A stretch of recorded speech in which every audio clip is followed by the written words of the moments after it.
மீனா ஆ thanks Meena. எதுக்குங்க? வீட்டுக்கு வந்துட்டல அதுக்குடா. என் வீட்டுக்கு வராம நான் எங்க போவேன்? என் மேல இந்த கோவம் போயிடுச்சுல. குடிக்கிறத நிறுத்திட்டீங்கல்ல? அதுவா? இப்ப நாங்க கோயிலுக்கு போனோம் பாத்தியா, அப்போ நீ சொன்னதை நான் யோசிச்சுக்கிட்டே போனேன். நீ சொன்னதெல்லாம் நியாயமா தான் பட்டுச்சு. அப்ப இனிமே குடிக்கிறத விட்டுருவீங்கல்ல? அது என்ன? அப்படிதான் வச்சுக்கோங்க. நான் சாமி கிட்டே ஒரு அக்ரிமெண்ட் போட்டுட்டேன். இப்போ சாமிக்கு எனக்கும் டைரக்ட் டீல். ஓஹோ, இனிமே குடிக்க மாட்டேன்னு சாமி கிட்ட சத்தியம் பண்ணிட்டு வந்திருக்கீங்களா? பண்ணிட்டேன், சத்தியம் பண்ணல. அது அப்படி சத்தியம் பண்ணல. வேற எப்படி பண்ணீங்க? சத்தியத்தை வெளில சொல்லக்கூடாதுல்ல.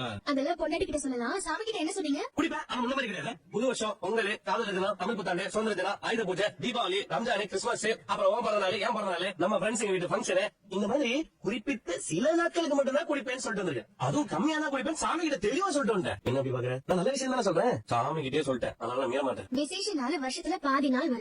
வருஷம் ஃபுல்லா குடிக்கணும், அதானே? மீனா, அதான் மீதி நாள் இருக்குல்ல மீனா, அப்ப நான் குடிக்கவே மாட்டேன். சாமி கிட்டே சொல்லிட்டேன், அவரு ஓகே சொல்லிட்டாரு. சாமி எப்படி ஓகே சொன்னாரு? அது நான் இந்த நாள்ல எல்லாம் குடிப்பேன்னு சொன்னேன். சாமி சைலண்டா இருந்தாரு. மௌனம் சம்மந்தத்துக்கான அறிவு இல்லையா, அதான் நான் ஏத்துக்கிட்டேன். உங்களை திருத்தவே முடியாது. என்ன பண்றது மீனா, பழகி போச்சு.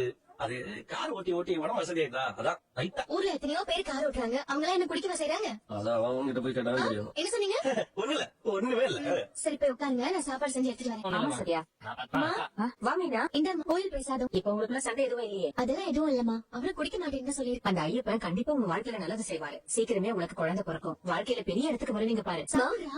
அக்கா சீதா, நீ பக்கம் வந்து இப்பதான் வந்தேன். மா, இவ மாமியாருக்கும் அதுல இருந்து கொஞ்சம் பிரசாதம் கொடுத்துரு. மாமா வந்துட்டாங்கக்கா. இன்னைக்கு காலையில தான் வந்தாங்க.